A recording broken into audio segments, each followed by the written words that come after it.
You ask Tiger to solve. This deals with linear equations with one unknown. The final result is x equals 28/5. Let's solve it step by step. Group all constants on the right side of the equation. Subtract 4 from both sides. Simplify the arithmetic.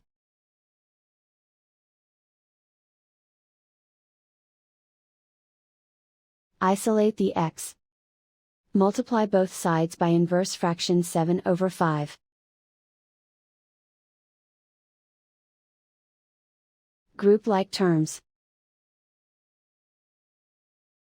Multiply the coefficients.